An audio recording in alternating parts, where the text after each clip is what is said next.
یا ایھا الناس انتم الفقراء الی اللہ واللہ هو الغنی الحمید ان یشأ یذھبکم ویأتی بخلق جدید وما ذلک علی اللہ بعزیز۔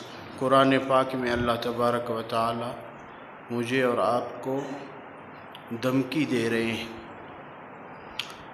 جب بات نرمی سے نہ چلے تو اللہ تبارک و تعالی پھر وعید سناتے ہیں، فرما رہے ہیں اے دنیا بھر کے انسانوں، تاجر ہو، مالدار ہو، وزیر ہو، سردار ہو، علاقے کا بڑا ہو، نامور ہو، مفتی صاحب ہو، مولانا ہو، گورا ہو، کالا ہو، کروڑ پتی، ارب پتی، ملکوں کے بادشاہ، انتم الفقراء، تم سب کے سب فقیر ہو،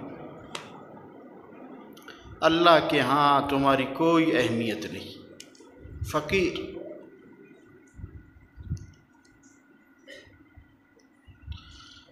آگے فرمائے کہ اللہ تبارک و تعالی وہ بے پرواہ ہے اور اسی کی تعریف کی جاتی ہے، وہ تعریف کے حقدار ہے۔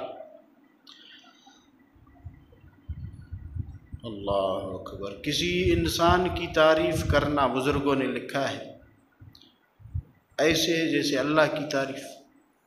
اب یہ عقل مند ہے، اس کی میں نے تعریف کی تو عقل کس نے دی اس کو؟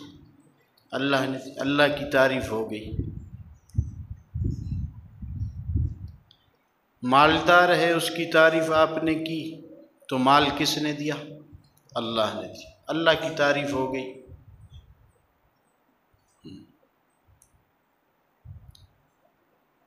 اللہ رب العزت فرماتے اگر تم باز نہیں آ جاؤ گے فقیرو اپنے اس فقر میں رہ کر، اگرچہ دنیا کے لوگوں میں ارب پتی ہو، کروڑ پتی ہو، میرے نزدیک فقیر ہو، باز نہیں آؤ گے تو میں ایسا بھی کر سکتا ہوں کہ تمہیں ختم کر دوں، بالکل ایک انسان نہ چھوڑوں اور تمہارے بدلے میں اور پیدا کروں، لاؤں، کر سکتا ہوں، تم کچھ نہیں کر سکتی، فقیر جو ٹھہری۔